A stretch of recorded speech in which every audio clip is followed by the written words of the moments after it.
Billions of dark worlds drift alone through the galaxy. These are rogue planets, celestial orphans untethered from any sun. They sail the infinite black like solitary ships on a lightless sea, and their existence holds profound secrets about the cosmos. By the end of this journey, you will understand how these lonely giants form, survive, and what they can teach us about the universe's hidden architecture. We will explore if life could cling to warmth in their eternal night, and how astronomers hunt for these invisible wanderers. Could a planet like Earth ever be thrown into the deep? What would it be like to stand on a world with no sunrise? What does the prevalence of these dark travelers reveal about the violent birth of solar systems? How much of our galaxy is secretly shaped by these silent nomads? A rogue planet is a world that has broken all ties. It does not circle a star like our Sun, but instead travels on a solitary path, orbiting the center of our Milky Way galaxy directly. Think of it as a ball thrown with such force that it escapes Earth's gravity, sailing into the endless void, never to return. That is the essential nature of these wanderers, untethered from the light and warmth of a solar system home. Their defining characteristic is this profound detachment, which leads to a world of extreme and permanent cold. Surface temperatures can plunge hundreds of degrees below zero, a deep freeze that makes our polar winters seem mild. Yet, paradoxically, some might possess thick atmospheres that act like a blanket, trapping whatever minuscule internal heat remains from their violent birth. Astrophysicist Dr. Simon Porteous-Ward poetically calls them the ghosts of the planetary system, phantoms that drift unseen through the cosmic dark. For a long time, these objects were merely theoretical possibilities, but they have since stepped out of the shadows. Our tools for observing the cosmos have grown so powerful that we can now detect the subtle, telltale signs of these dark worlds, confirming they are not just mathematical ghosts but a tangible and surprisingly common reality. Grasping this fundamental idea of a free-floating world is the first step to understanding the dramatic and chaotic stories of how they came to be alone. The serene order of our solar system is a cosmic illusion, a temporary peace brokered after a period of immense violence. To find the origins of rogue planets, we must travel back to the beginning, to the swirling chaos of a young star's nursery. Picture a vast spinning disk of gas and dust, a protoplanetary disk where countless newborn worlds are taking shape. These infant planets or planetesimals are not neatly spaced. They are jostling for position, their orbits unstable and overlapping. In this gravitational free-for-all, close encounters are inevitable. A smaller world straying too near a gas giant does not simply get a gravitational nudge. It can be slingshotted, catapulted away from its star with such immense speed that it breaks free of the system's gravitational hold forever. This is planetary ejection, a dramatic and surprisingly common event. Renowned astronomer Konstantin Batygin notes that ejection is a natural outcome of planetary system evolution. This is not a rare catastrophe, but a fundamental part of how many systems settle into their final, stable configurations. The dynamics at play are a classic example of the three-body problem.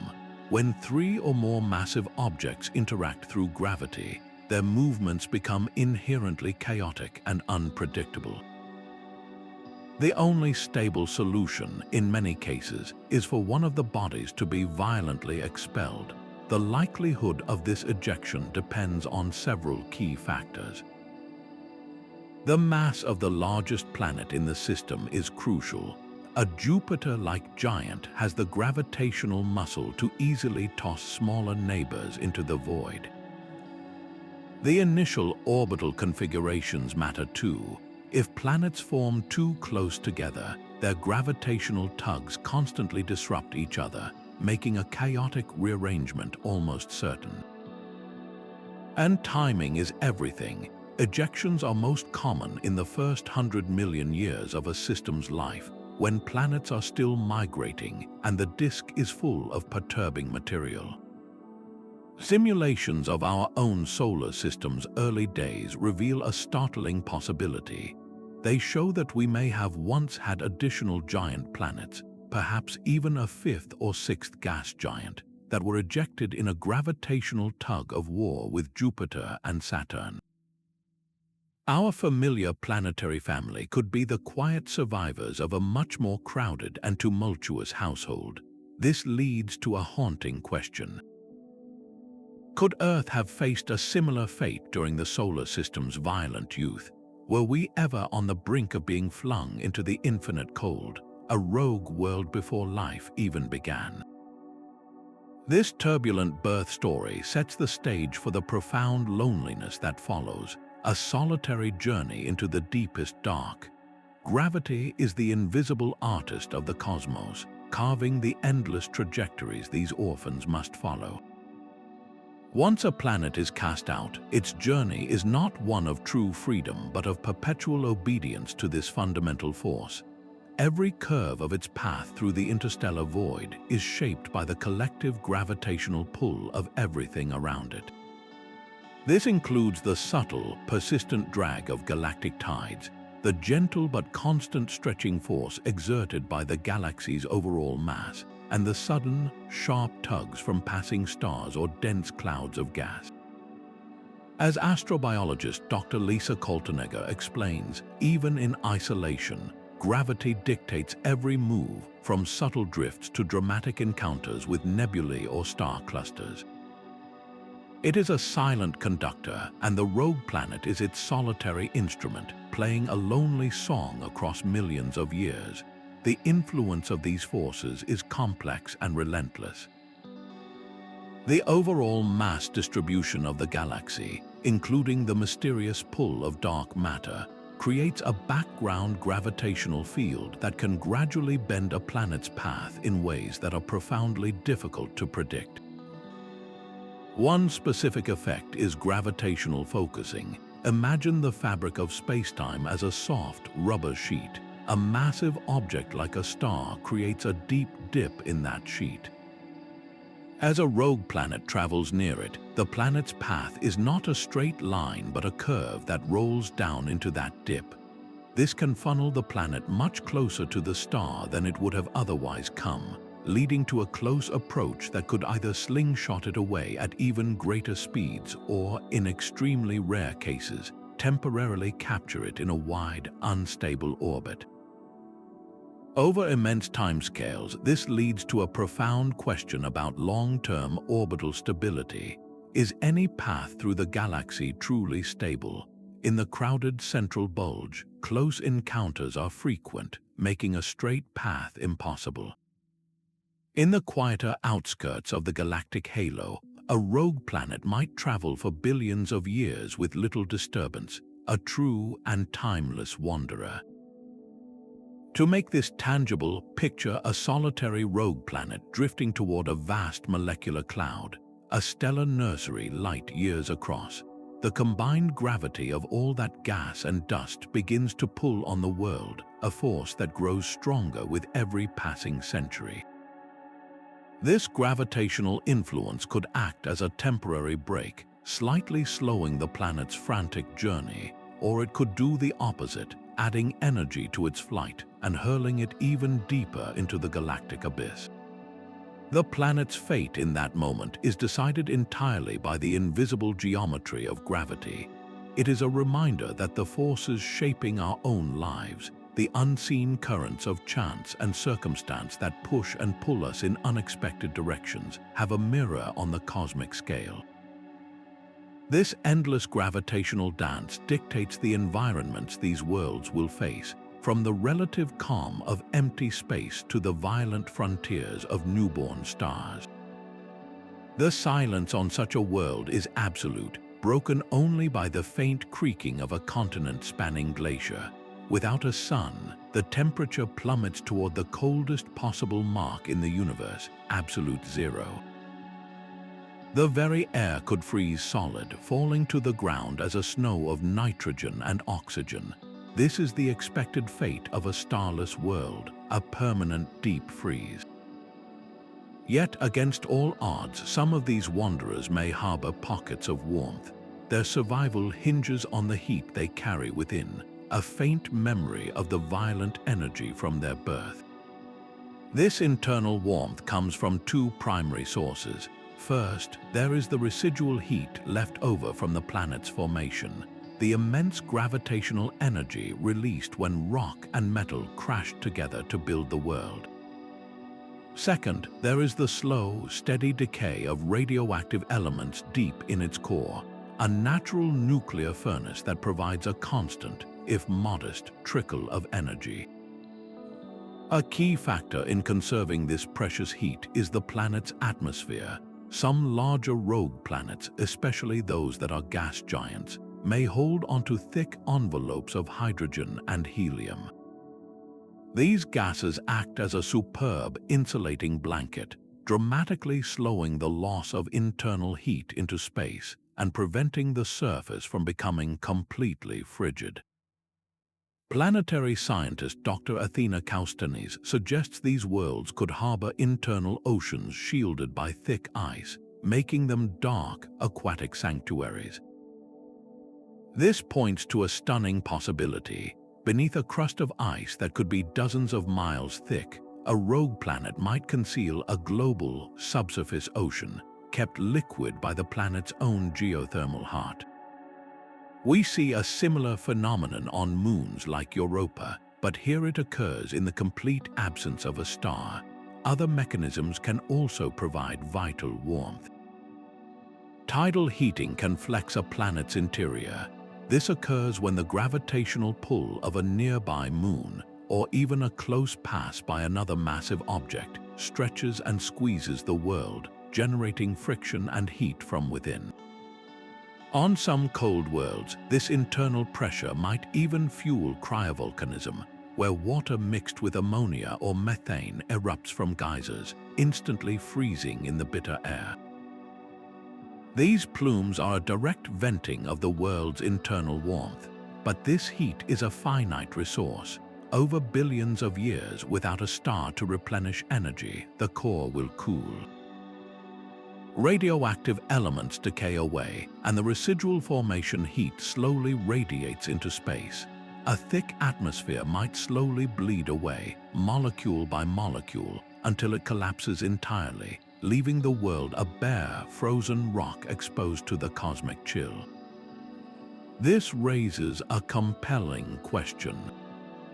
What adaptations would life need to evolve in such lightless, cold environments?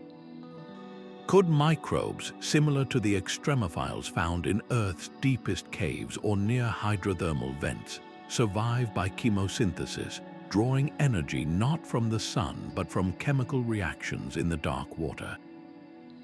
The search for life may not be confined to sunlit worlds, but could extend into these eternal night realms, where biology clings to the faint warmth of a dying planetary heart. The faint pinprick of a distant star suddenly brightened for a few hours, then faded back to normal. This brief, silent flicker, observed by astronomers, was the signature of a cosmic ghost. A rogue planet drifting silently between us and the star had acted as a gravitational lens. Its mass warped the fabric of space-time, bending and focusing the star's light like a magnifying glass, revealing its presence in a fleeting event known as microlensing. This is how we find the invisible. The search for these dark wanderers is one of astronomy's greatest challenges, a detective story written in distorted starlight and faint heat. Astronomers like Dr. Piazemek Emroz, a lead researcher in microlensing surveys, describe the painstaking work behind each discovery. Each detection is a needle in a haystack, requiring patience and advanced algorithms to spot these fleeting events. These events are incredibly rare and brief.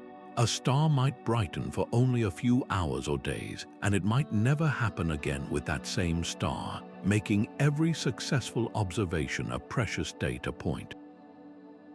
The light curve, the graph of how the star's brightness changes over time, is the key piece of evidence. The shape of that curve tells scientists the mass of the object causing the lensing, confirming they have found a planet-sized world and not a dim star. Beyond microlensing, astronomers use direct imaging in infrared light. Since rogue planets retain some internal heat, they glow faintly with thermal radiation. Powerful telescopes equipped with special infrared detectors can capture this whisper of warmth, effectively taking a picture of the planet itself. This method works best for younger, hotter rogue planets that are relatively close by, cosmically speaking. But even then, the signal is incredibly weak and must be carefully separated from the background noise of the universe. A major challenge is distinguishing a true rogue planet from other faint objects, like a brown dwarf, which is a failed star too small to ignite nuclear fusion, or even a distant asteroid within our own solar system. Follow-up observations with multiple telescopes are often needed to confirm a candidate's identity and trajectory. Consider the candidate rogue planet known as CFBD SIR 2149. It was initially spotted through direct imaging as a faint infrared source moving through space. Subsequent spectral analysis of its dim glow allowed scientists to estimate the composition of its atmosphere and its age, suggesting it was a relatively young planetary mass object adrift in a nearby stellar association. The hurdles in this search are immense. The primary obstacle is the sheer darkness of these worlds. They emit almost no light of their own. The vast distances involved mean that even a relatively close rogue planet is an incredibly faint dot. And because microlensing events are one-time occurrences, long-term monitoring campaigns are essential. Projects like the Optical Gravitational Lensing Experiment, or OGLE, and data from missions like Kepler continuously watch millions of stars night after night, hoping to catch that one telltale flicker. This relentless technological hunt forces us to ask a profound question. If finding just one of these objects is so difficult, how many more are out there completely unseen? Every successful detection is a triumph, a brief glimpse into the vast, dark population of worlds that move in silence through the galaxy. This growing catalogue of solitary giants is what allows scientists to make a staggering estimate about their true numbers, suggesting that these lonely wanderers may far outnumber the stars themselves.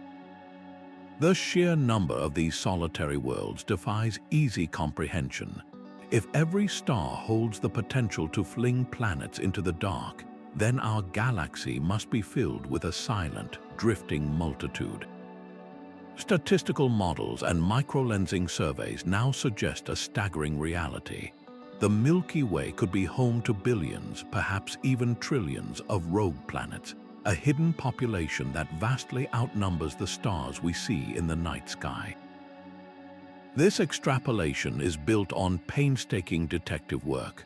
Astronomers take the handful of rogue planets actually confirmed through microlensing events and use that tiny sample to estimate the total number across the entire galaxy. It is like trying to guess the total fish in an ocean by catching just a few in one net. These calculations must account for complex factors, including the typical ejection rate from young planetary systems. How many planets does an average star system lose during its chaotic infancy? The initial mass function of planets is also critical. How many Earth-sized worlds form versus Jupiter-sized giants, since larger planets are more likely to be ejected? All of these variables are fed into sophisticated computer simulations of galactic evolution. The results are humbling. Some models propose a conservative ratio of 2 rogue planets for every single star in the galaxy. Others suggest the number could be far higher, with some systems ejecting dozens of smaller worlds. Astrophysicist Dr. Louis Stragaris' research led him to a profound conclusion. Rogue planets could be the most common planets in the universe. This single idea completely upends our traditional view of what a planet is. We grow up thinking of planets as orderly companions to stars, but the true galactic norm might be a world of eternal, solitary darkness. Consider the microlensing event known as MOA 2011 BLG 262. The data hinted at something extraordinary. The lensing object was a small, rogue planetary body, but the precise shape of the light curve suggested it might not be traveling entirely alone. The best explanation was that this lonely world was itself orbited by a moon. This implies that even when a planet is violently ejected from its home system, it might sometimes take its moons along for the ride, a tiny, frozen family cast adrift together into the interstellar void. What does this immense number of orphaned worlds say about the inherent violence of planetary system formation? It paints a picture of a galaxy where chaos is the rule, not the exception.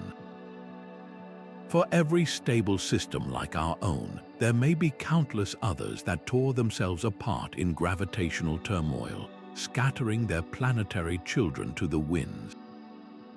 This understanding of their overwhelming prevalence forces a new question. If they are so common, what forms do these nomadic worlds actually take? The galaxy's population of rogue planets is not a single, monotonous class of objects. It is a cosmic zoo filled with an astonishing diversity of lonely giants. Within this collection of drifters, you will find everything from Jupiter-sized behemoths, massive enough to hold onto their thick, warm atmospheres for eons, down to smaller, rocky bodies that might eerily resemble our own Earth cast out into the cold. Their mass and composition are the defining features that dictate their fate, and these traits are a direct imprint of where they were born within their original solar systems. Planets that formed in the frigid outer regions where ices and light gases were plentiful tend to become gas giants or ice giants. Those that coalesced closer to their star in the hotter inner system where only rock and metal could survive become dense terrestrial worlds. The violent act of ejection can preserve these fundamental characteristics, sending a frozen snapshot of a world's origin hurtling into the void. Astrophysicist Dr. Sarah Seeger raises a fascinating possibility, speculating that some rogue Earths might have retained atmospheres and water, making them dark analogues of our world. This idea dramatically expands the entire conversation about where life could potentially take hold. We can begin to categorize these nomads. Consider the super-Earths, rocky worlds several times more massive than our own. Their stronger gravity could allow them to hold onto incredibly dense atmospheres, perhaps of hydrogen, creating a crushing, warm blanket that traps their internal heat effectively. Then there are the Neptune-like ice giants, worlds rich in water, ammonia, and methane. These would be vast, frozen globes, possibly with solid cores surrounded by immense layers of high-pressure ices. At the smallest end of the scale are dwarf planet-sized objects, bodies that blur the line between a true planet and a large asteroid, each a silent, frozen mountain tumbling through the dark. Imagine a rogue ocean planet, a world that once had a globe spanning sea hundreds of miles deep. After ejection, that entire ocean would freeze from the top down, creating a crust of ice so thick it might never melt, yet beneath it, a subsurface sea could remain liquid for billions of years, warmed by radioactive rocks. Or picture a carbon-rich world, one that formed in a system abundant with carbon. Under the immense pressures in its interior, that carbon could crystallize into a vast repository of diamond. These are not just fantasies, but real possibilities based on the chemistry of planet formation. With such a stunning variety of worlds adrift, Which type do you think might be the most common wanderer? Would it be the small, rocky bodies, easier to eject in gravitational skirmishes, or the mighty gas giants whose sheer bulk makes them more detectable from Earth? This incredible diversity forces us to look at these dark travelers not as a single phenomenon, but as a spectrum of worlds, each with its own story and its own hidden potential. It is within these varied and extreme environments that we must now ask if biology could find a way, pushing the very definition of a habitable world to its absolute limit. Deep beneath a crust of ice that could span entire continents, a hidden ocean remains eternally liquid, warmed by the slow, steady heartbeat of a planetary core. In this absolute darkness, far from any star, the possibility of life does not just vanish, it transforms. The search for biology on a rogue planet forces us to abandon our sun-centric view of habitability and look to the energy that comes from within. Astrobiologist Dr. Chris McKay suggests that rogue planets with internal oceans are prime targets for life, as they are shielded from stellar radiation and cosmic events. He sees them as potential cosmic arcs, carrying the potential for biology through the barren stretches of interstellar space. The fundamental requirements for life here are starkly different from those on Earth. Instead of sunlight, the primary energy source would be chemosynthesis. Microbes and any creatures higher up the food chain that depend on them would draw energy from chemical reactions. They could metabolize hydrogen, methane, or sulfur compounds seeping from hydrothermal vents on the ocean floor, much like the thriving ecosystems found in Earth's deepest, darkest ocean trenches. A thick layer of surface ice is not a barrier to life in this scenario, but a protector. It serves as a global shield, safeguarding the ocean beneath from impacts, radiation, and the incredible cold of space, creating a remarkably stable environment that could persist for billions of years. Several conditions would make a rogue planet especially favorable for life. Stable, long-lasting geothermal activity is paramount. The planet needs a hot core, fueled by radioactive elements like uranium and thorium, to drive hydrothermal systems and keep the subsurface ocean from freezing solid.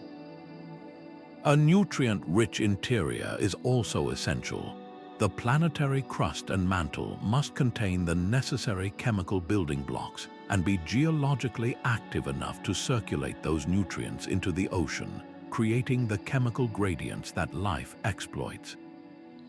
Some larger rogue planets might even retain a dense atmosphere.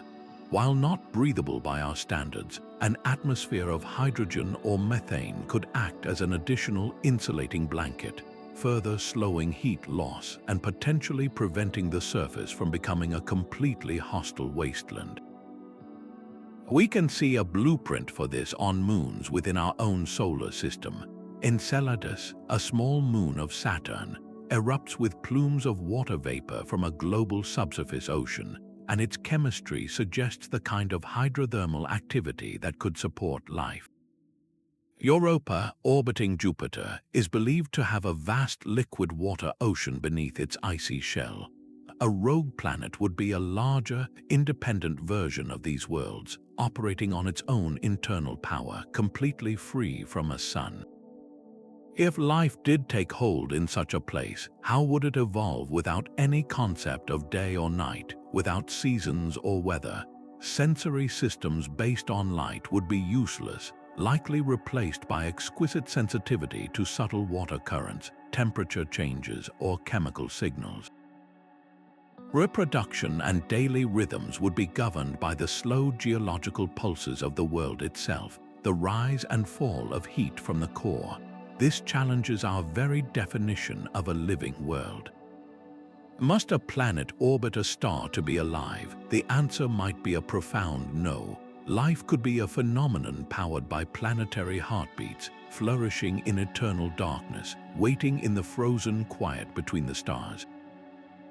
Time itself seems to slow on these isolated worlds. a frozen clock ticking toward a permanent geological midnight. From the moment of their violent ejection, rogue planets begin a long, slow descent into cold and stillness, their internal fires gradually dimming without a star to stoke them. This is the process of thermal evolution, the inevitable journey from a world of churning heat to one of profound inertia. Planetary scientist Dr. Francis Nimmo puts it starkly, explaining that without tidal heating or stellar radiation, most rogue planets become geologically dead within a few billion years. Their fate is sealed by the relentless loss of the heat they were born with. The initial warmth comes from two sources: the leftover energy of countless collisions that formed the planet and the steady decay of radioactive elements like uranium and thorium deep within its core. This heat drives a molten core, magnetic fields, and volcanic activity, but it is a finite treasure, slowly bled away into the vacuum of space. The rate of this cooling is not the same for every world. Mass is the single most important factor. A Jupiter-sized rogue planet, with its immense volume and strong gravity to hold a thick, insulating atmosphere, can retain its internal warmth for many billions of years, perhaps even longer than the current age of the universe. In contrast, a small, Mars-sized body could lose its heat and become geologically inert in just a few 100 million years, a relatively short time on the cosmic scale. Composition also plays a critical role. A rocky world with abundant radioactive elements will have a longer-lasting internal furnace than an icy world made mostly of frozen water and ammonia. Their evolutionary path follows distinct stages. Initially, a rogue planet might be a dynamic world, its surface possibly reshaped by cryovolcanos that erupt with slushy water and ammonia, creating towering mountains of ice that gleam faintly in the starlight. But as the core cools, this activity ceases. The planet's molten iron core solidifies, shutting down any protective magnetic field and leaving the surface exposed to cosmic radiation. The atmosphere, if it has one, begins to collapse. Gases like nitrogen and oxygen freeze directly into ice, falling as snow that never melts, accumulating into permanent, continent-sized glaciers. Consider the hypothetical fate of an Earth-sized rogue planet, cast out from its star with oceans still liquid on its surface. At first, its deep oceans might remain unfrozen, kept warm by a hot core. But over time, the heat loss is relentless. The oceans freeze from the top down, creating a thicker and thicker crust of ice. Within a billion years, the entire world could be encased in an ice shell dozens of miles thick, its core solidifying and its geological heartbeat falling silent. Any fossil evidence of past life, any ancient microbes or strange deep-sea creatures, would be perfectly preserved in this global deep freeze, a museum of biology locked in eternal ice. This journey into cold forces us to reflect on the impermanence of planetary activity. The vibrant, geologically active worlds we know, with their volcanoes and shifting tectonic plates, may represent only a brief, fiery youth in the life cycle of a planet. The silent, frozen state of an ancient rogue world could be the ultimate fate for most planets in the galaxy. This understanding of their long, slow aging reveals a universe where activity is the exception and stillness is the rule. Yet, even in this profound isolation, their journey is not always a solitary one, for the emptiness of space is an illusion, filled with opportunities for dramatic and transformative encounters. A rogue planet's journey is not always one of uninterrupted solitude. Deep in the Orion Arm, a wandering world drifts for eons in perfect darkness until the faint glow of a young star grows steadily brighter in its sky. This is no gentle sunrise, but the prelude to a gravitational storm. As the planet plunges through the star's outer comet cloud, its frozen surface begins to thaw, releasing gases that form a temporary, shimmering atmosphere illuminated by the stellar glare. For a few fleeting millennia, this cosmic castaway wears a brilliant coma, a ghostly beacon in the void, before the star's gravity hurls it back into the abyss on a new, even faster trajectory. Dynamicist Dr. Smadar Neos explains that a close stellar flyby can inject a rogue planet into a bound orbit, giving it a second chance at a solar family. This statement reveals the dynamic and occasionally forgiving nature of galactic environments, where a chance encounter can rewrite a world's destiny. The physics of these close approaches are governed by hyperbolic orbits, paths shaped like open curves that allow the planet to swing near a massive body without becoming permanently captured. During this high-speed passage, several transformative processes can occur. Intense stellar winds and radiation can scour away a world's atmosphere, blasting its gaseous envelope into space. Conversely, if the planet veers near a dense molecular cloud, it might actually gain a new atmosphere, scooping up hydrogen and other gases that accrete onto its surface over millions of years. There are different types of dramatic encounters that punctuate a rogue planet's exile. One involves grazing a vast molecular cloud. The gentle but persistent gravitational pull of all that gas and dust can act as a cosmic brake, slightly slowing the planet's frenetic speed. More importantly, the planet plows through this fertile region, potentially gathering a new cloak of ices and complex organic molecules onto its surface. Another, far more violent scenario is a near miss with a black hole. The extreme tidal forces generated by the black hole's gravity would stretch the planet not into spaghettification as with a star, but into a profoundly elongated shape, heating its interior through immense friction and potentially triggering global tectonic upheavals. We can observe a potential echo of such an event when a rogue planet enters a star-forming region. As it plows through the dense gas and dust of a stellar nursery, its gravitational field might attract a swirling disk of material, temporarily making it visible as a faint, warm object to our most powerful infrared telescopes. It appears not as a planet, but as a peculiar, isolated protoplanetary disk with no central star. How often do such encounters reshape the destiny of these wanderers?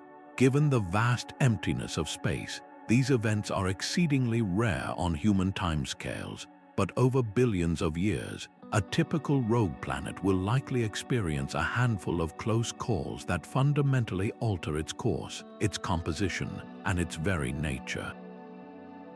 These occasional dramas in their lonely travels force us to look back and ask how so many worlds came to be adrift in the first place. Some rogue planets were never part of a solar system family to begin with. This fundamental division pits two compelling origin stories against each other, the Orphans versus the Born Frees. In one scenario, a world is violently ejected from its home, a cast-off from a chaotic youth. In the other, it condenses in perfect solitude, a planet born from a tiny, isolated cloud of gas and dust that simply lacked the mass to become a star. This direct collapse model challenges our most basic definitions of how a planet comes to be. Astrophysicist Dr. Philip Hopkins, whose sophisticated simulations model these processes, explains that rogue planets can form like stars but on a smaller scale, in the dense cores of molecular clouds. They are not the failed children of a star, but the diminutive siblings of stars emerging from their own private nurseries. The ejection model is a story of gravitational chaos. It begins in a traditional protoplanetary disk, where young planets jostle for position. Their overlapping orbits create a dynamically unstable environment, a cosmic pinball machine where the slightest nudge can lead to a catastrophic rearrangement. In this gravitational free-for-all, A smaller planet straying too close to a gas giant does not get a gentle push. It is slingshotted with such immense force that it achieves escape velocity, breaking free of the star's gravitational hold forever. This is a tale of a world that had a home, however turbulent, and then lost it. In stark contrast, the direct formation model is one of quiet, isolated genesis. Imagine a small, dense knot within a vast molecular cloud.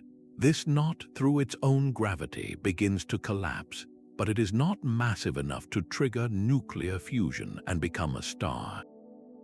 Instead, it cools and contracts, spinning and flattening into its own tiny disk of material, and from that disk, a planetary mass object condenses directly. It is a star that never was, a world that formed on its own terms, never knowing the light of a sun. This process creates a born rogue, a world that has always been free. The evidence for these two pathways lies in the planets themselves. An ejected orphan might bear the chemical signature of its birthplace, sharing a similar composition to the planets that remain bound to its original star. It is a piece of a broken family, its geology a relic of its past. A born rogue, however, could tell a different story. Its atmosphere might hold unique isotopic ratios, a chemical fingerprint pointing to a formation process more akin to a star's. These worlds might also tend to be more massive, as they formed from their own sizable reservoir of gas and dust, not just the leftovers from a star's formation. Consider the object known as OTS-44, observed drifting within a star-forming region. It is a planetary mass body, yet it is surrounded by its own circumstellar disk, a miniature version of the protoplanetary disks we see around young stars. This is a powerful clue. It suggests that OTS-44 is not an ejected planet that somehow retained a disk, but an object that formed in place, directly from the collapse of its own small cloud fragment, and is now potentially building its own moons from that disk. So, which narrative feels more compelling to you? Is the galaxy filled primarily with the tragic orphans of broken solar systems, or is it also populated by a native population of solitary worlds, born into the dark and forever belonging to it? This unresolved debate over cosmic origins pushes our technology to its limits, forcing us to develop ever more clever ways to spy on these darkest of travelers. The James Webb Space Telescope hangs in the void, its golden mirrors tuned to the faint warmth of the cosmos. It sees in infrared light the spectrum where rogue planets, glowing with the last embers of their formation heat, become more than just theoretical shadows. This is the new frontier of detection, a technological revolution turning the invisible into the tangible. At the heart of this effort are advanced coronagraphs, intricate masks inside telescopes that block the blinding glare of stars. By creating an artificial eclipse, they reveal the much fainter orbiting planets, or in the case of rogue worlds that drift near our solar system, allow us to image them directly against the dark backdrop of space. NASA scientist Dr. Mark Clampin explains that the James Webb Space Telescope's unprecedented sensitivity allows us to characterize the atmospheres of rogue planets, searching for molecules that hint at their history and composition. This is a monumental leap. We are no longer just finding these worlds, we are beginning to study their chemistry from across the galaxy. The primary tool for this is spectroscopy. When the faint infrared glow of a rogue planet passes through its own atmosphere, specific molecules within that atmosphere absorb unique wavelengths of light.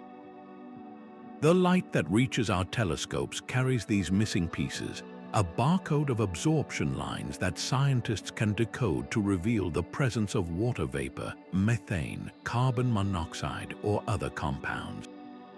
Another critical technique is astrometry, the ultra-precise measurement of a star's position in the sky. If a rogue planet passes near a distant star, its gravity will tug on the starlight, causing the star's apparent position to wobble by a minuscule amount. Measuring this tiny shift betrays the planet's mass and path. The future of this search is brighter still, driven by powerful synoptic surveys that will watch the entire sky in immense detail. The Vera C. Rubin Observatory, with its gigantic 3.5 billion pixel camera, will scan the heavens night after night, automatically flagging the subtle, temporary brightening of microlensing events. It is expected to find thousands of these fleeting signatures, building a vast statistical census of the dark population. Upcoming space missions are poised to transform our understanding. The Nancy Grace Roman Space Telescope will conduct a dedicated microlensing survey, specifically designed to find Earth mass rogue planets that are currently undetectable by any other means. Meanwhile, the EUCLID mission, with its incredibly sharp wide-field vision, will perform a deep space survey, peering into the emptiness to directly image some of the largest and closest wanderers. We have already seen glimpses of this potential.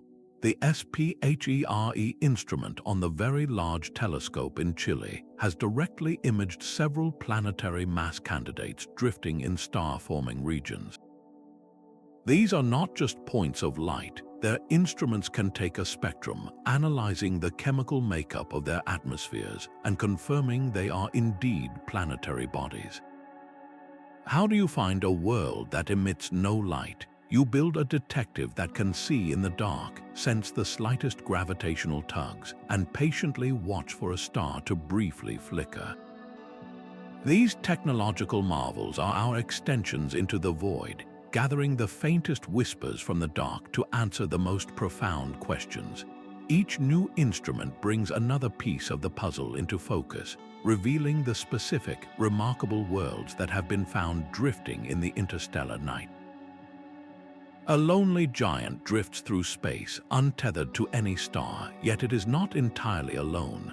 This is PSOJ 318.5-22, a rogue planet discovered moving with a pack of young stars known as the Beta Pictoris moving group. Astronomers call it a wanderer in the crowd, a world that shares the motion and youth of these stars but claims no gravitational bond to any of them. Its characteristics are striking. PSOJ 318.5-22 is a gas giant roughly 6 times the mass of Jupiter, and its youth is a critical clue. It formed recently in cosmic terms and shows no signs of ever having been bound to a stellar parent. Its atmosphere is a churning canvas of hot clouds, with temperatures soaring to over 1,200 degrees Celsius, heat left over from its energetic formation. Dr. Michael Liu, part of the team that discovered it, noted that this object challenges our ideas about planet formation, as it seems too low mass to have formed like a star. This single observation ignited a fierce debate. Was it ejected from a young solar system at a phenomenally early age, or could it represent a new class of object that formed directly from a collapsing cloud fragment, a born rogue? Its discovery was a triumph of persistence and infrared astronomy. The Pan-STARRS project, a relentless survey of the night sky, detected its faint, warm glow. By analyzing the light from this object, a technique called spectroscopy, scientists decoded its atmospheric composition, finding signatures of water vapor and methane swirling in its cloudy depths. This was not just a detection, it was a detailed character study of a world in absolute isolation. But PSOJ 318.5-22 is just one member of this dark diaspora. Another remarkable case is SIMPJ 0-1365663+0-933473. This planetary mass object, drifting alone, was detected not by its faint heat, but by the crackle of its powerful magnetic field. It emits bright radio waves, a beacon generated by a churning metallic interior. This intense magnetism tells us that even in total isolation, without a star to drive weather or tides, a rogue planet's interior can remain dynamic and active. The existence of such a strong magnetic field forces us to broaden our definition of what makes a world geologically alive. Then there is the case of OGLE-2016-BLG-1928, a fleeting signature in a microlensing event. The data pointed to an object with a mass likely similar to Earth's. This was not a gas giant, but a small, rocky world cast adrift.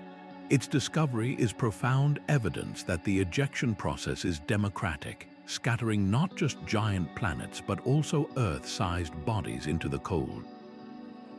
What can these individual worlds teach us about the broader population? Each one is a data point that constrains our theories. PSOJ 318.5-22 shows that young, massive rogues exist and can be studied in detail. SIMP demonstrates that planetary interiors can generate surprising activity without stellar influence, and OGLE-2016-BLG-1928 proves that rocky, Earth-mass orphans are a reality, expanding the possible homes for life in the galaxy. These are not just abstract points on a chart.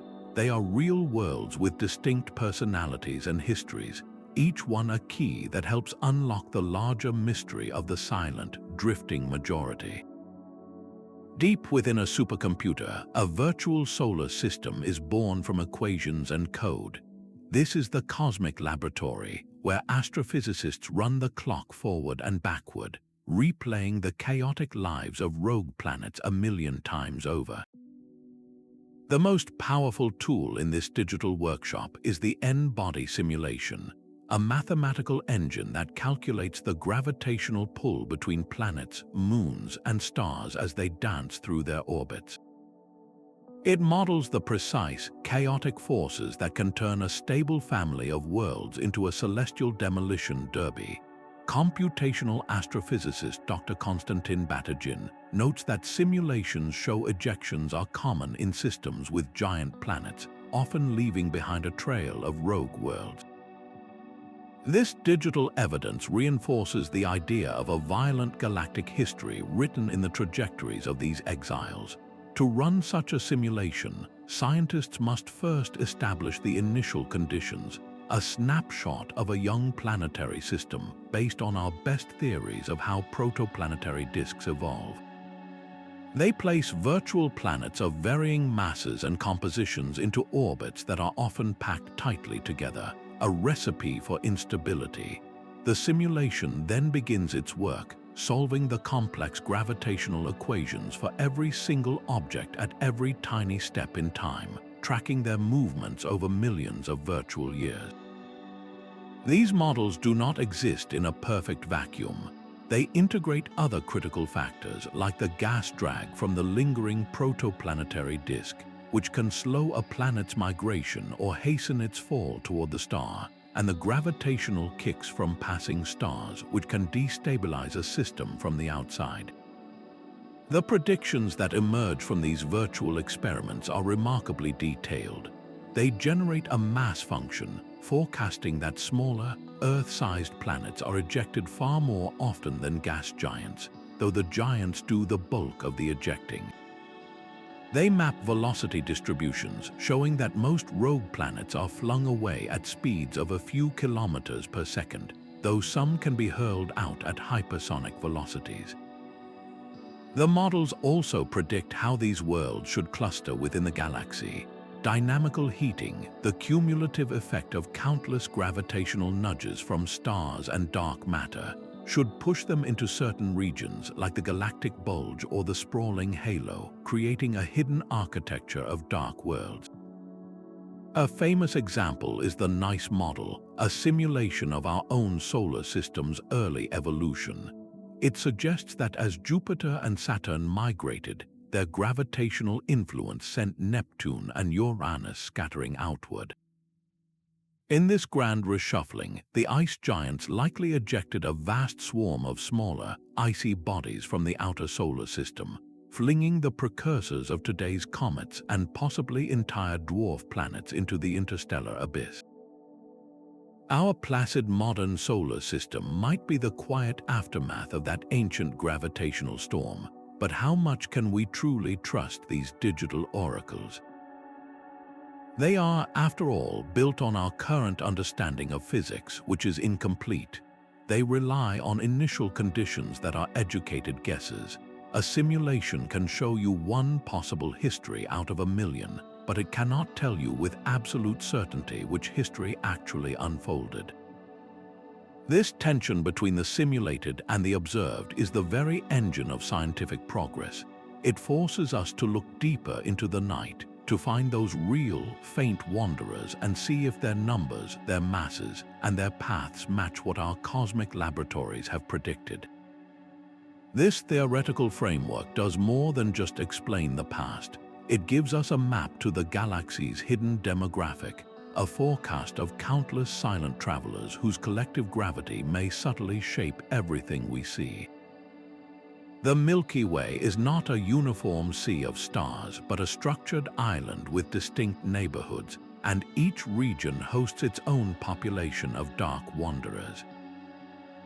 Picture the galaxy from above, a brilliant spiral, and then imagine a faint, invisible haze of rogue planets superimposed upon it. This phantom population is not spread evenly. It clings to the dense central bulge, a swirling hive of ancient stars where gravitational encounters are a constant reality. It permeates the thin disk where our sun resides, and it stretches far out into the sparse, spherical halo that envelops the entire galaxy. Each of these environments dictates a different kind of exile. As astronomer Dr. Jesse Christiansen explains, rogue planets likely follow the overall mass distribution, but their high velocities can spread them throughout the halo. This means their presence is both widespread and profoundly uneven, a hidden demographic shaped by gravity's relentless hand. The primary force sculpting this distribution is the galaxy's own gravitational potential, the combined pull of all its stars, gas, dust, and dark matter.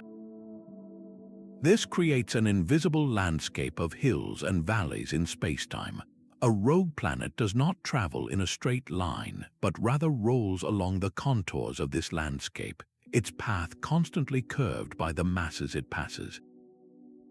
This leads to a key phenomenon called gravitational focusing. Just as a marble rolls into a dip on a sheet, a rogue planet is pulled toward the galaxy's densest regions. The immense mass of the central bulge acts as a powerful gravitational sink, pulling these wanderers inward and creating a higher concentration there. Similarly, the dense spiral arms can act as temporary channels, funneling planets along specific routes through the disk. The resulting orbits are often highly elongated, taking a planet on a long, slow journey far out into the halo, only to swing it back at high speed through the crowded disk millions of years later. We can break down their distribution into distinct patterns. In active star-forming regions like the Orion Nebula, the density of rogue planets is likely at its highest. This is where planetary systems are being born in chaos, and ejection is a frequent, violent birthright. These worlds are the freshest exiles, often still warm from their formation. In stark contrast, the galactic halo is a place of extreme solitude. Here, rogue planets drift at slower relative speeds, moving like silent, deep ocean currents over cosmic timescales. The density is far lower, but the volumes of space are so immense that the halo could contain a vast, unseen reservoir of these ancient wanderers.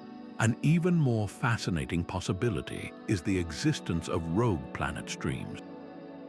When a planetary system breaks apart, it does not always eject its planets in random directions. Sometimes, multiple worlds are flung out on similar trajectories.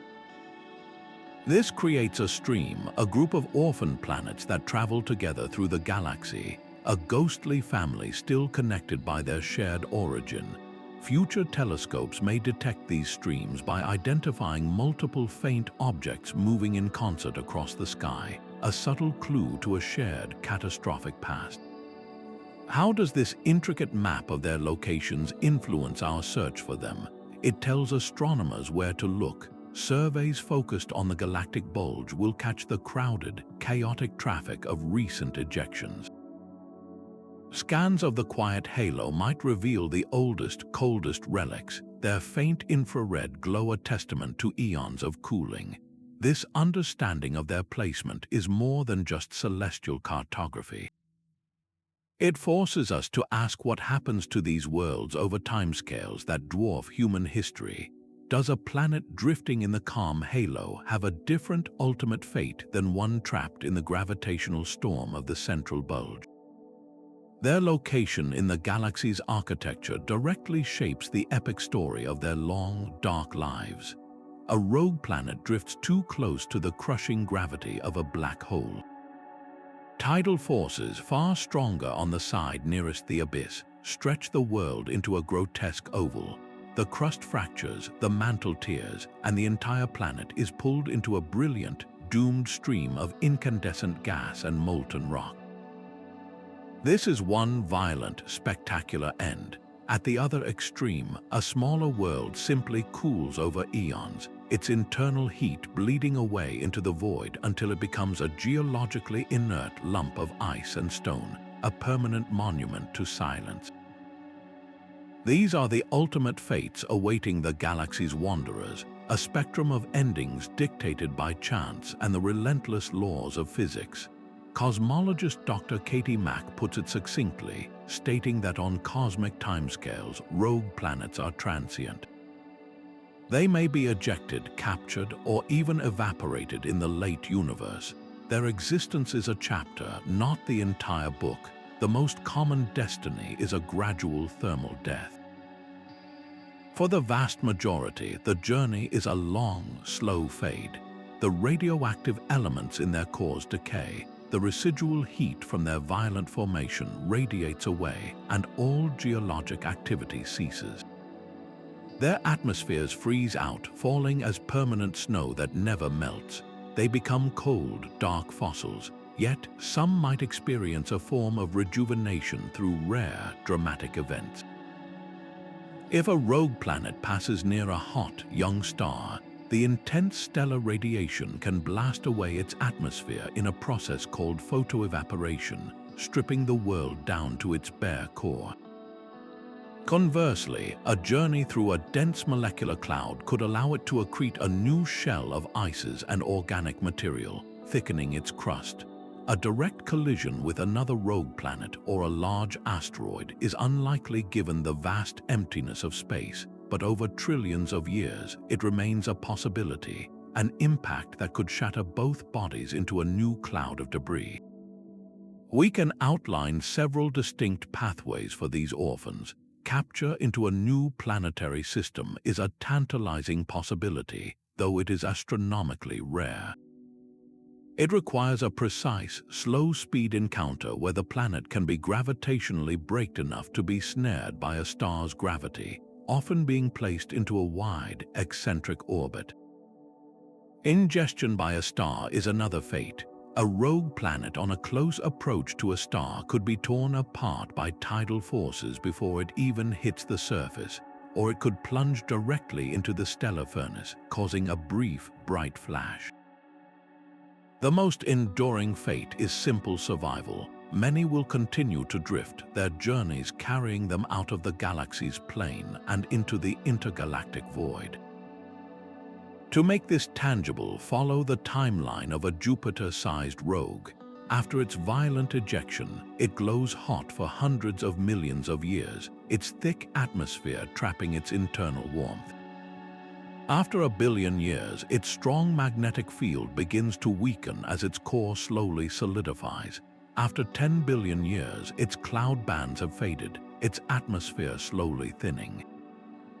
After 1 trillion years, it is a cold, dark giant, drifting alone in the expanding blackness between galaxies, a relic from an era of stars. Does this long, cold fade into oblivion make rogue planets tragic figures of cosmic abandonment? Or does their sheer persistence across eons make them the universe's most resilient survivors? Their silent journeys challenge our sense of permanence, reminding us that even worlds are subject to time's vast currents.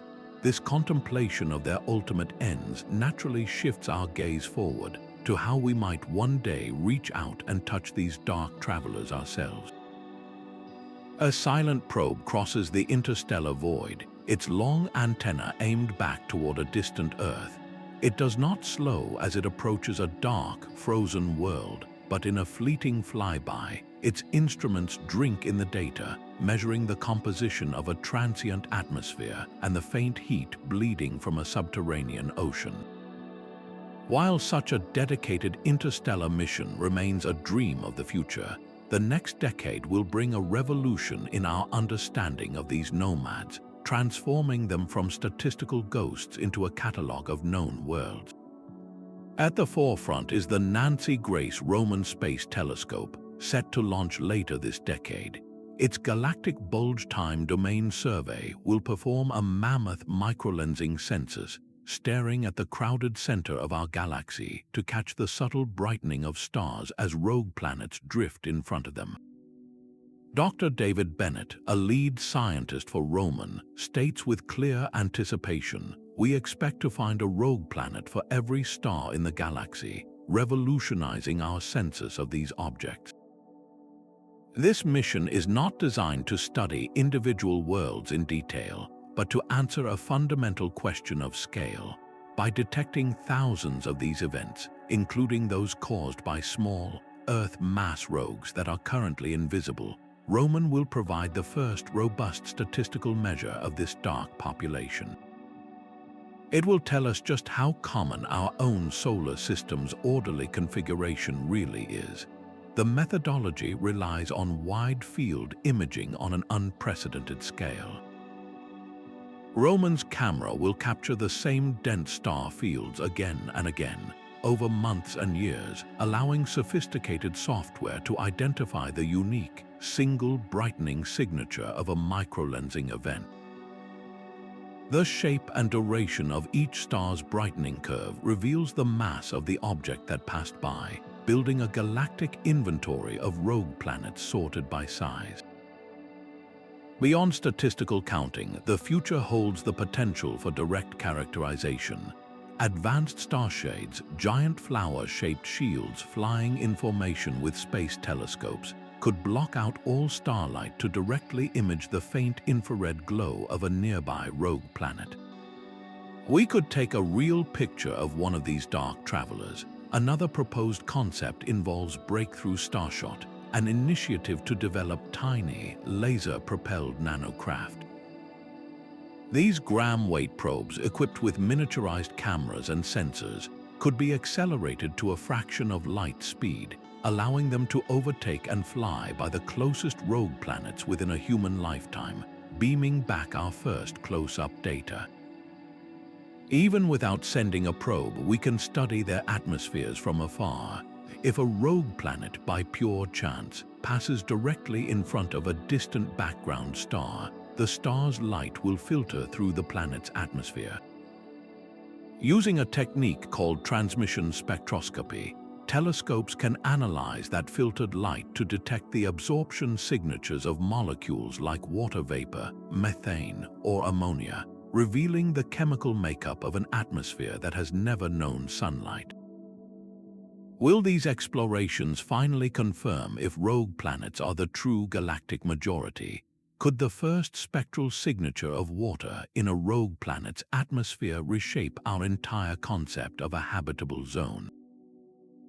This imminent flood of data will not just fill textbooks, it will spill over into our imagination, inspiring new stories about these ultimate symbols of solitude and journey. A rogue world named Melancholia drifts inexorably toward Earth, its serene blue surface filling the sky as civilizations below crumble into despair. This cinematic image taps into one of our most primal fears, the unstoppable celestial accident that renders all human endeavor meaningless. Science fiction has long used these untethered worlds as powerful symbols, mirroring our collective anxieties about the unknown and our own profound isolation. The great author Arthur C. Clarke masterfully captured this sense of mystery in his novel Rendezvous with Rama, where a rogue planetoid is revealed to be a vast alien starship. He described it not as a harbinger of doom, but as an artifact of immense and silent purpose, a vessel for exploration that transforms the rogue from a threat into an invitation. This dual nature is the core of their cultural power, allowing them to serve as blank canvases for our deepest stories. One of the most persistent tropes casts the rogue planet as a hidden fortress or a secret base. Its inherent darkness and impossible to predict trajectory make it the perfect concealed outpost for aliens, rebels, or fugitives, a place where entire civilizations could thrive completely undetected by the galactic community.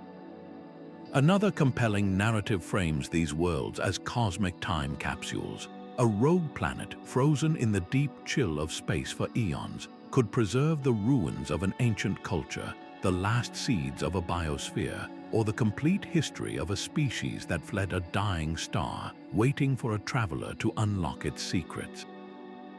And of course, the direct collision course remains a staple of disaster epics, playing on the existential dread of an unpredictable universe where the very ground beneath our feet is not guaranteed.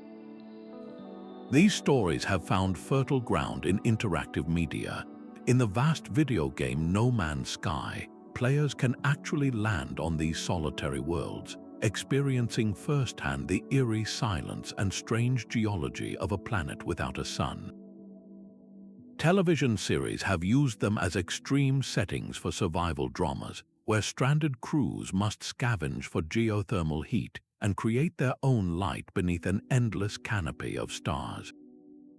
The Chinese film franchise The Wandering Earth presents a particularly poignant twist, where humanity turns Earth itself into a rogue planet to escape our expanding sun. This narrative of a nomadic existence, of taking our entire world on a generations-long journey, powerfully echoes the themes of isolation and resilience we project onto these cosmic orphans. Why does the idea of a lone world drifting in the dark captivate our imagination so much more deeply than the countless planets neatly orbiting their stars? Perhaps it speaks to a fundamental human tension, our fear of being utterly alone warring with a deep-seated desire for ultimate freedom. These stories are not mere entertainment. They are a way for us to grapple with the scale and indifference of the cosmos from the safety of our own world. This cultural fascination inevitably leads to a more practical question, one that moves beyond storytelling and into the realm of responsibility. If we were to one day discover that a rogue planet was not just a fictional threat, but a real one on a potential collision course, what would our obligation be?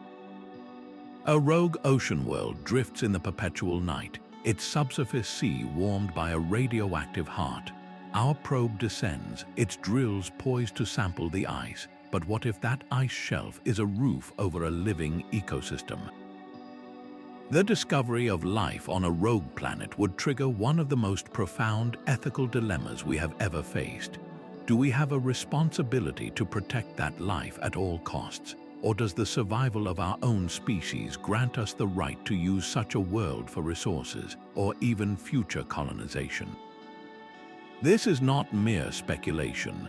Astrophysicist Dr. Margaret Race argues that rogue planets challenge our policies, as they are not bound to stars but could harbor ecosystems, requiring new frameworks for exploration. Our current guidelines for planetary protection were designed for worlds orbiting stars, but these solitary wanderers exist in a legal and ethical gray zone. The core of the dilemma rests on the principle of contamination. Any probe or lander we send, no matter how sterilized, carries a risk of introducing hardy Earth microbes. On a world with a fragile, isolated biosphere, these terrestrial invaders could outcompete and utterly annihilate native life forms before we even detect them. This forces us to apply the precautionary principle, a doctrine that urges extreme caution and mandates that we avoid any action that could cause irreversible harm when the outcome is uncertain. The ethical questions quickly multiply. If a rogue planet possesses vast mineral wealth or pockets of rare isotopes, would mining those resources be permissible? These worlds are, by definition, unclaimed. Does that make them a common heritage for all humanity to exploit, or should they be regarded as sovereign nature preserves, off limits to development? The foundational Outer Space Treaty of 1967 declares that celestial bodies are not subject to national appropriation, but it says little about the ethical use of their resources, especially when life might be present. Consider the hypothetical mission to that rogue ocean world. The drill plunges through the ice, seeking to reach the liquid water below, but that water is not a sterile chemical soup. It is a dark, ancient ocean, home to microbial communities or perhaps even complex organisms that have evolved over billions of years in total isolation. The act of drilling could introduce contaminants, disrupt thermal vents, or collapse entire ecological niches. We have a precedent for this level of caution in the protocols for exploring Antarctica's subglacial lakes, where scientists go to extraordinary lengths to avoid contaminating pristine environments. The moral status of any life we find is another pivotal question. If we discover only non-intelligent microbes, does that give us a green light for resource extraction? Or does life in any form possess an intrinsic right to exist undisturbed? The answers to these questions will define humanity's role in the cosmos for generations. Are we destined to be stewards, carefully preserving the rare spark of life wherever we find it? Or are we inevitable exploiters, viewing every new world as a vessel for our own expansion? Your own perspective on this may shape the future of interstellar law. These weighty considerations of cosmic responsibility naturally lead us to compare these orphaned worlds to other nomads of the deep, the comets and interstellar asteroids that also sail the void. The galaxy's family of drifters includes more than just rogue planets. Alongside these planetary orphans, we find brown dwarfs, the failed stars that never ignited, and interstellar objects like Oumuamua, fleeting visitors just passing through. Each of these nomads tells a different story about cosmic origins and isolation. The most fundamental distinction often comes down to mass, with a critical boundary set at 13 times the mass of Jupiter. This is the deuterium fusion limit. An object above this mass can briefly fuse deuterium, a heavy form of hydrogen, in its core, earning it the classification of a brown dwarf. Anything below this line is typically considered a planetary mass object, a rogue planet that never experienced even this faint stellar fire. Yet, as astronomer Dr. Jibber Basri explains, the line between a rogue planet and a brown dwarf is blurry, often based on formation history rather than mass alone. This reveals a core challenge in our celestial taxonomy. We are trying to fit the messy reality of the cosmos into neat human-made boxes, and nature often resists. Their internal characteristics highlight this division. A brown dwarf is born from the collapse of a gas cloud, much like a star, and its brief deuterium burning provides a short-lived burst of internal warmth before it slowly cools over eons. Some even generate powerful magnetic fields that spark brilliant auroras in their atmospheres. A rogue planet, in contrast, has no fusion at all. It relies entirely on the residual heat from its violent formation and the slow decay of radioactive elements in its core, a much dimmer and steadily fading glow. This difference in internal engine directly influences their atmospheres and how we detect them. Brown dwarfs are often hot enough to support complex chemical soups in their clouds, with condensing minerals like iron and silicates creating molten raindrops. Rogue planets, especially the colder ones, are more likely to have water ice or methane clouds swirling in their skies. Both, however, emit most of their energy in the infrared part of the spectrum, forcing astronomers to use specialized telescopes to capture their faint heat signatures against the cold backdrop of space. Their formation pathways offer the clearest clue to their identity. A brown dwarf forms like a star from the direct gravitational collapse of an isolated gas cloud. A rogue planet can form in one of two ways, either within a protoplanetary disk around a star before being ejected, or through the direct collapse of a small, isolated cloud fragment, a process that mirrors a brown dwarf's birth but on a smaller scale. This is the crux of the classification problem. Is an object that formed like a star but has the mass of a planet a very small brown dwarf or a very large rogue planet? The case of CFBD SIR 2149-0403 perfectly illustrates this ambiguity.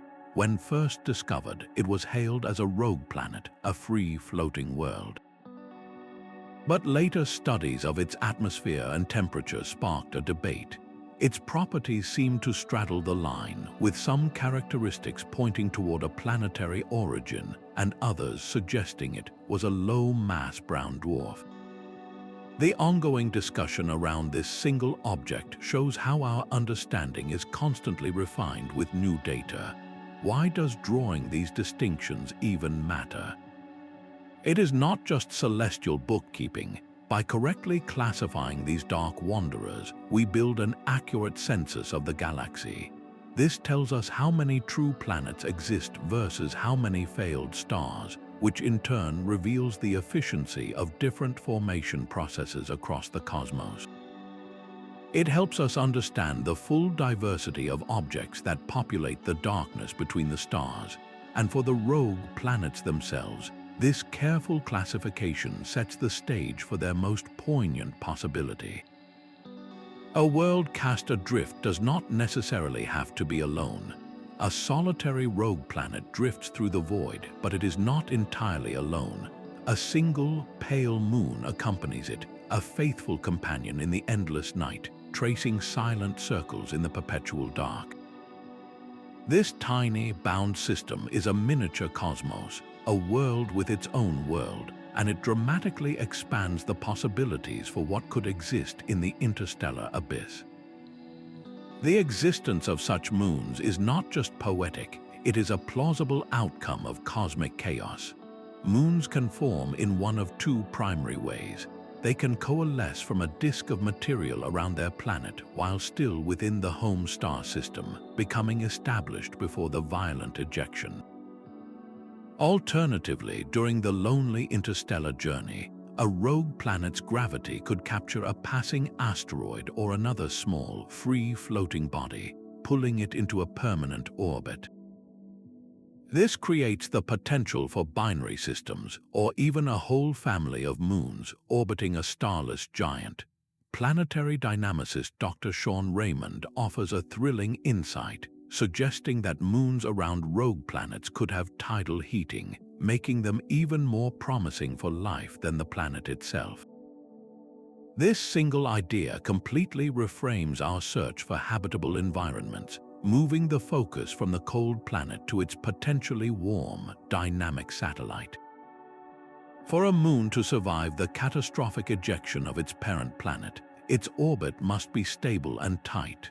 Those circling close in are more likely to be dragged along by the planet's gravity as it is slingshotted away. Moons in wider, more precarious orbits, however, are often lost during the gravitational turmoil, stripped away by the violent tugs of the passing giant planet that does the ejecting. This selection process means any surviving lunar companion is likely to be a substantial world in its own right. The presence of a moon transforms the entire system. Tidal forces become a critical source of energy. Just as our own moon's gravity flexes Earth's oceans, a moon orbiting a rogue planet would constantly stretch and squeeze its interior.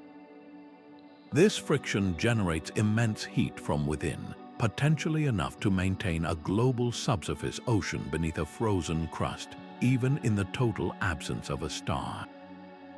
This tidal heating could also drive cryovolcanism, where geysers erupt from the moon's surface, venting water and organic compounds into the void. Furthermore, a moon can interact with any lingering atmosphere its planet might possess. Gravitational pulls could help stir atmospheric circulation, and the moon might even act as a gravitational anchor, helping to prevent the slow loss of the atmosphere to space over billions of years. These interactions create a complex, self-contained system where energy and materials are recycled in the dark. Consider a rogue planet, a frozen super-Earth, accompanied by a large, icy moon. The moon's constant gravitational kneading heats the rogue planet's core, fueling volcanic activity on the ocean floor. This creates hydrothermal vents, chemical-rich oases that on Earth teem with life, all powered by the moon's dance and the planet's own inner warmth. It is a completely independent biosphere, a closed loop of energy thriving in perpetual night. From our vantage point, these lunar companions leave subtle clues. During a microlensing event, the telltale brightening of a distant star would have a more complex signature if the lensing object is not a single planet but a planet-moon system. The light curve would show a distinctive double peak or an extended duration, a fingerprint revealing the presence of a hidden companion and allowing us to measure the combined mass of this tiny, dark solar system. Could our current telescopes, like the James Webb Space Telescope, detect such a faint, complex signal? The challenge is immense, requiring not just a lucky alignment, but also an unprecedented sensitivity to decipher the intricate story written in that fleeting starlight.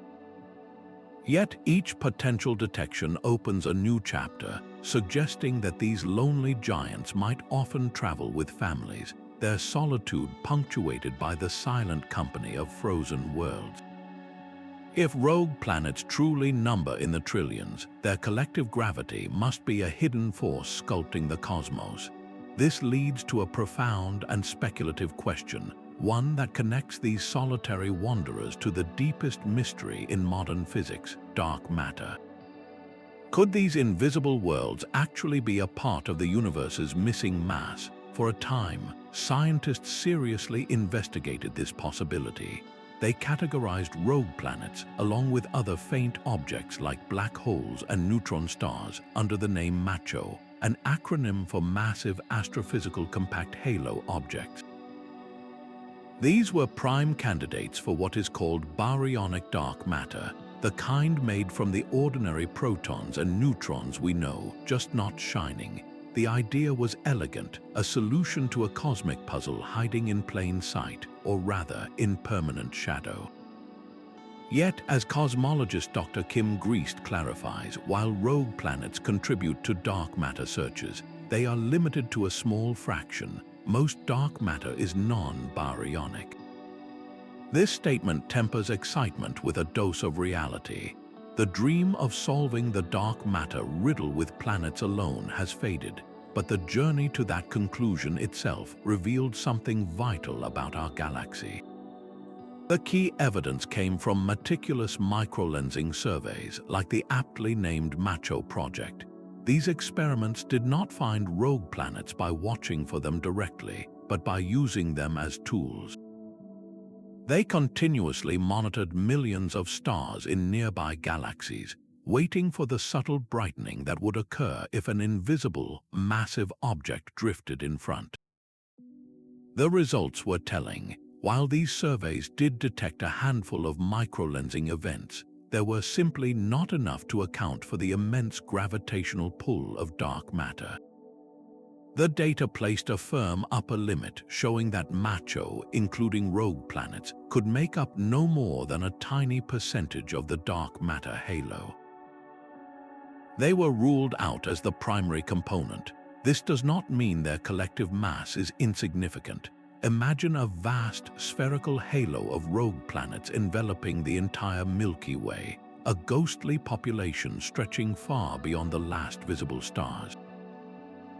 While this swarm cannot explain the anomalous rotation of galaxies, its total gravity is still substantial. This unseen congregation could subtly influence the delicate paths of star streams, those beautiful ribbons of stars torn from small galaxies, and it might even affect the orbits of dwarf galaxies that dance around our own. The quest to find dark matter in these worlds, though ultimately unsuccessful, drove a technological and observational revolution. It forced us to look more carefully, to develop the very microlensing techniques that now allow us to census these dark wanderers. Every idea that is tested and refined, even those that are ultimately ruled out, sharpens our understanding and pushes science forward. So while rogue planets are not the dark matter we are looking for, their confirmed abundance forces us to acknowledge a hidden galactic structure made of ordinary matter, a structure whose total resource potential is almost beyond calculation. A generation ship drifts toward a desolate rogue planet, its hull scarred from centuries of travel. It descends not toward a sunlit shore, but into eternal night, landing on a frozen plain where glaciers of water ice stretch to a starless horizon. This desolate world is not a destination, but a cosmic oasis, a refueling station, and a workshop for rebuilding in the deep. The crew's mission is to mine the planet's crust, turning its frozen resources into the fuel and foundation for the next leg of their interstellar journey, transforming a celestial orphan into a waypoint for humanity. Space resource expert Dr. Amanda Hendricks frames the opportunity and the obstacle, stating, rogue planets offer abundant water and raw materials, but the challenges of energy and distance make them long-term prospects. The vision is grand, but the path is paved with immense practical hurdles. The resource potential of these worlds is staggering, locked within their frozen interiors. First is the water itself. Vast reserves of water ice can be split into hydrogen and oxygen, the fundamental components of breathable air and the most powerful chemical rocket propellants known. This turns a rogue planet into a galactic gas station. Second are the metals. Many of these worlds, especially the rocky ones, underwent differentiation in their youth, meaning heavy elements like iron, nickel, and platinum sank to form a dense core. Asteroids that impacted the surface over eons could have deposited additional rare minerals, creating veins of extraordinary wealth frozen in time. Third are the volatiles, substances that freeze solid at extremely low temperatures. A rogue planet's crust could be rich in frozen ammonia, methane, and carbon dioxide, which are essential for fertilizing closed ecological systems and manufacturing plastics and other materials for a self-sustaining colony. Imagine a mining operation on a super-Earth rogue planet. Tunnels bored deep into the ice lead to pockets of liquid water, warmed by geothermal vents. Here, automated refineries process the water into liquid hydrogen and oxygen, filling the tanks of waiting starships. Deeper still, robotic drills tap into a planetary core rich in rare earth elements, materials crucial for building advanced electronics and the ship's own structural components. Yet, the challenges are as profound as the rewards. The extreme cold, hundreds of degrees below zero, makes every metal brittle and every moving part a potential point of failure, requiring advanced heating systems just to keep machinery operational. The lack of solar power is a crippling limitation. With no sun, colonies would be forced to rely on nuclear fission reactors, or even more advanced fusion technology, drawing power from the planet's own internal heat through deep geothermal taps. And then there is the human factor, the psychological impact of perpetual darkness. Living beneath an artificial sun, with no dawn to mark the days and no seasons to break the monotony, could exact a heavy toll on the mental health of settlers, demanding profound social and technological adaptations. This vision is not confined to human colonies. Concepts like Project Icarus, a theoretical design for an interstellar probe, propose using rogue planets as stepping stones. A probe could use its onboard telescope to identify a rogue world along its flight path, then use its resources to manufacture more fuel, repair its systems, or even build a new generation of probes to launch farther into the void. This approach could dramatically reduce the initial mass of an interstellar mission, turning a one-way shot into a hopscotch journey across the galaxy. So, would colonizing a rogue planet be a strategic step toward star hopping, a necessary waypoint in our expansion, or would it become a technological dead end, a frozen tomb that consumes more resources than it provides?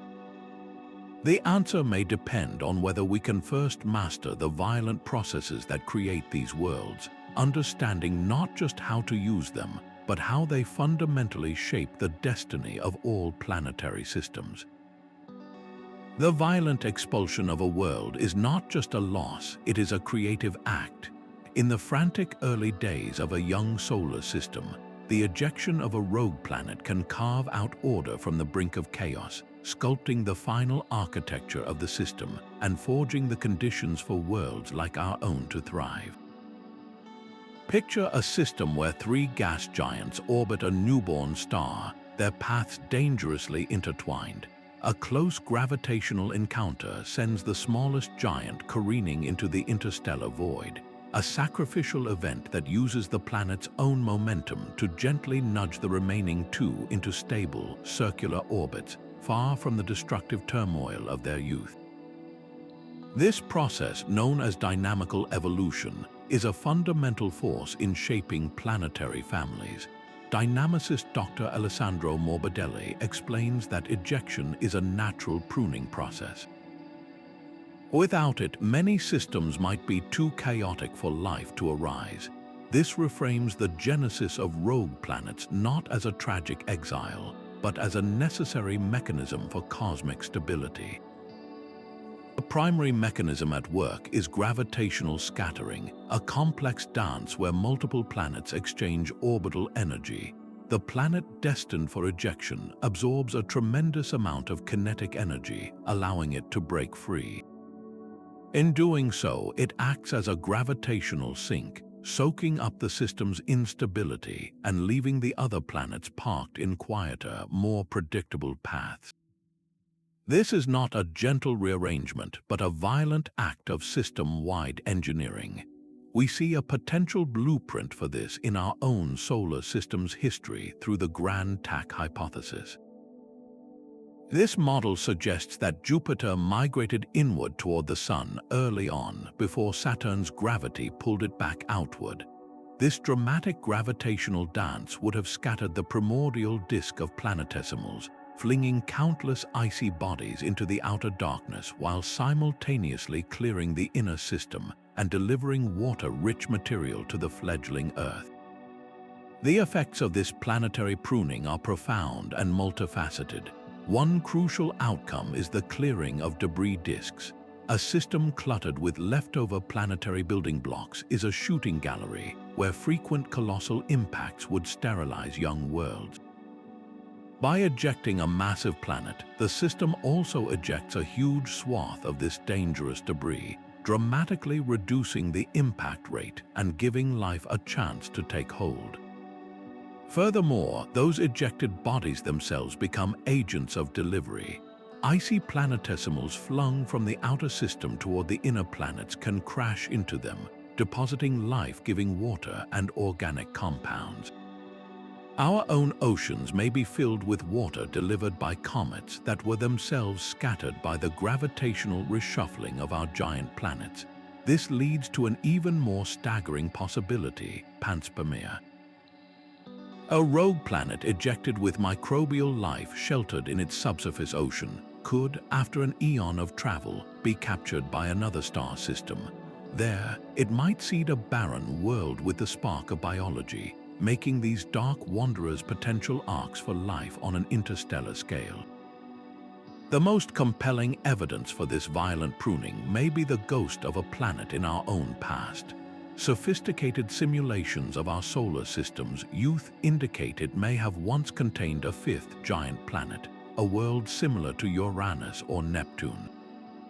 A gravitational encounter with Jupiter likely sent this lost sibling hurling into the abyss, a sacrifice that stabilized the orbits of the remaining giants and secured the calm, habitable zone where Earth now resides.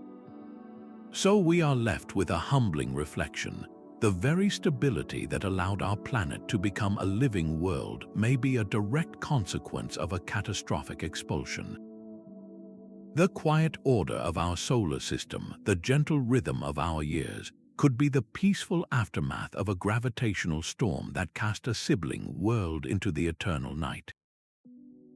This realization connects our existence directly to the countless silent wanderers, suggesting that for a world to live, another may first have to be set adrift. The sky is a perfect, unbroken black, a void where no star ever rises. This is the permanent reality for a rogue planet, a world without a sun to paint its atmosphere with light. Yet this absolute darkness can be pierced by sudden, silent spectacles. Intense auroras might ripple across the heavens, generated by the planet's own magnetic field interacting with cosmic rays, while deep within thick atmospheric layers, colossal lightning storms could flash, briefly illuminating a frozen landscape below.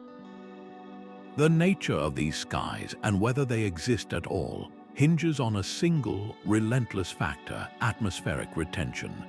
A planet's mass and its crushing cold determine if gases remain as a swirling envelope, condense into strange liquids, or freeze directly onto the surface as permanent crystalline snow.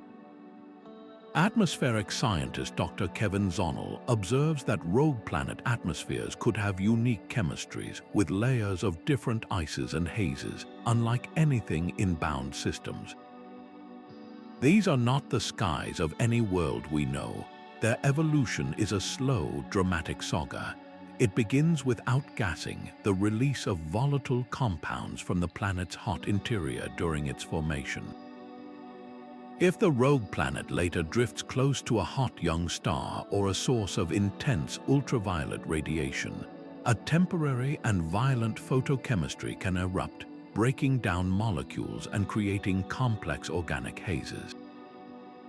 But the dominant, enduring process is slow precipitation. Over billions of years, as the world cools, gases like nitrogen, oxygen, and methane lose their thermal energy. They no longer have the speed to remain airborne, and one by one, they condense and fall from the sky, snowing out until the atmosphere collapses entirely. We can categorize these alien skies into several haunting types. Thick hydrogen atmospheres belong to the largest gas giants, whose strong gravity holds onto a deep, insulating cloak of hydrogen and helium. This blanket traps the planet's internal heat so effectively that its surface, if it has one, might be surprisingly warm, potentially allowing for liquid water or methane lakes deep below the cloud tops. Water-dominated atmospheres are the fate of warmer, Earth-like orphans. Any water vapor would quickly freeze, creating a global ice shell that thickens over time, sealing the world beneath a crust that could be dozens of miles deep.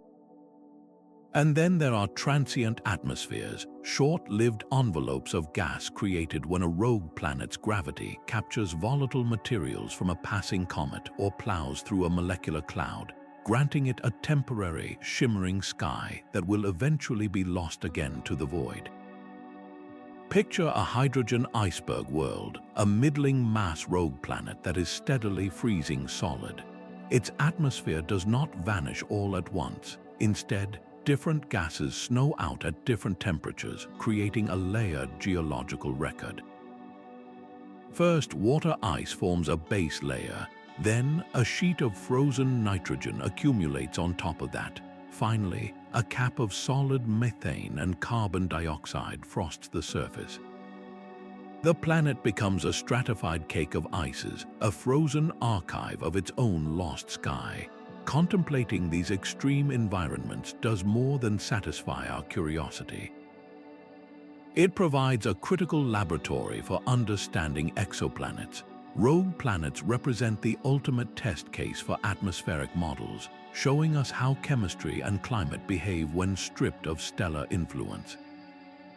This profound isolation forces us to ask what other invisible forces might be at work deep within these worlds, powers that could generate their own light and structure from within. A faint, rhythmic pulse of radio waves cuts through the silent interstellar static. This is not the signal of a star or a distant civilization, but the steady, powerful heartbeat of a rogue planet's magnetic field. Deep within that frozen world, a churning core of molten metal acts as a planetary-scale dynamo, generating an invisible shield that stretches far into the surrounding void. This magnetic bubble deflects the relentless hail of cosmic radiation, and where those charged particles interact with the field's edges, they ignite into shimmering, silent auroras, a ghostly light show in the perpetual night. Planetary scientist Dr. Sabine Stanley explains magnetic fields on rogue planets depend on internal heat. Without it, the dynamo dies, leaving them exposed to space weather. This single statement reveals their profound vulnerability. The strength and longevity of this protective shield are tied directly to the world's slowly fading internal fire. The mechanism at work is dynamo theory, a process where a rotating, electrically conductive fluid generates a magnetic field through its motion. For a rogue planet, this conductive fluid is most often a molten core of iron and nickel, kept liquid by the residual heat from the planet's violent formation and the slow decay of radioactive elements like uranium and thorium. As this hot material rises, cools, and sinks in a constant cycle of convection, the planet's rotation twists these currents, amplifying them into a global magnetic field. Several key factors dictate the strength and persistence of this field. The rotation rate of the planet is crucial, as a faster spin energizes the dynamo, making the field stronger. The size and composition of the core are equally important. A larger, fully molten core provides more fuel for the convective engine, and the age of the planet is the ultimate clock. From the moment of its ejection, the core begins a long, slow cooling. As it solidifies, the convection currents weaken, and the magnetic dynamo eventually sputters and dies, leaving the planet's atmosphere and any potential surface exposed to the harsh environment of space. We have direct evidence of this phenomenon in the object known as SIMP J0, 1365663 plus 09333473. This rogue planet, drifting alone, was detected not by its faint heat but by the crackle of its powerful magnetic field. Radio observations revealed a field so strong it was over 200 times more powerful than Jupiter's, suggesting a surprisingly dynamic and active interior despite the planet's profound isolation. This intense magnetism tells us that even in total solitude, a rogue planet's heart can beat with fierce energy. So how do these invisible shields affect the potential for life? For any world with a subsurface ocean, a magnetic field is a vital line of defense. It acts as a global umbrella, diverting cosmic rays that could otherwise penetrate the ice shell and sterilize the waters below. It also helps protect a planet's atmosphere from being stripped away by stellar winds, though for a rogue planet, the greater threat is the slow freeze out of its gases. A strong, long-lasting magnetic field could buy precious time, preserving the conditions for a biosphere to arise and evolve in the dark, powered by the planet's own geothermal heart. This self-generated protection transforms these lonely giants from simple frozen rocks into complex worlds with their own hidden, dynamic lives, raising the question of what other invisible signatures they might broadcast across the galaxy. A civilization could rise and fall in the ocean beneath the ice, its entire history playing out in absolute darkness, never knowing the concept of a sky. The possibility of intelligence on a rogue planet forces us to abandon every assumption about how a technological society might emerge. Without a sun, the very foundations of energy and industry would be built from the planet's own internal fires. An advanced species in such an environment might tap directly into geothermal vents, using the planet's heat to power complex biotechnologies that thrive in the warm, chemical-rich waters, their entire worldview shaped by the slow, rhythmic pulses of their world's geology. SETI researcher Dr. Natalie Cabral offers a profound shift in perspective, suggesting that if life exists on rogue planets, it might develop sensory systems based on sound or magnetism, not light. Their entire cognition, their art, and their science could be built upon interpreting the subtle pressures of water currents, the faint tremors of shifting ice, or the complex patterns of magnetic fields, a mode of perception completely alien to our own sight-dominated experience. The primary challenge for any intelligence here is the sheer isolation imposed by physics. The energy required to melt or drill through dozens of miles of solid ice just to reach the void of space would be astronomical. A society might flourish for millennia in its subsurface sanctuary, completely unaware that a universe of stars exists just above their frozen ceiling. Their technological path would be fundamentally different, likely skipping an industrial revolution based on combustion and optics altogether. They might master nuclear fission, using radioactive elements from their planet's core, or develop a deep understanding of chemistry to harness energy from the reactions at hydrothermal vents. One scenario involves a slow, deliberate biological evolution. The low energy flux on a rogue planet, compared to the abundant solar power on Earth, could mean that life takes much longer to reach complexity, resulting in civilizations with vastly different conceptions of time, perhaps thinking and communicating over centuries. Another possibility is that they become masters of their internal world. With no access to space, their exploration might turn inward, mapping the vast, lightless caverns of their own planet and genetically engineering life forms to serve specific purposes in their dark ecosystem. Could such a culture ever achieve space travel? It is not impossible. If they could harness the planet's own geothermal power on a massive scale, they might eventually carve a passage upward, but their vessels would be designed for a water-to-void transition we can scarcely imagine. They would more likely be listeners than broadcasters, their technology designed to detect the faint magnetic songs of other worlds or the vibration of distant cosmic events, rather than sending out signals of their own. In the novel The Dark Beyond the Stars, rogue planets are portrayed as hosts to ancient, silent cultures that have turned their consciousness inward, their history preserved in libraries of frozen light. This fictional depiction captures the profound solitude and unique potential of these worlds. Given these staggering challenges, should we even include rogue planets in our SETI surveys? The probability is vanishingly small, yet the potential payoff for redefining life's boundaries in the cosmos is so immense that it compels us to look. To ignore the dark entirely is to risk missing a conversation happening in a language we have only just begun to imagine. This speculative leap into the possibility of dark civilizations naturally draws us back to the moment we first realized these solitary worlds were more than just ghosts in the equation.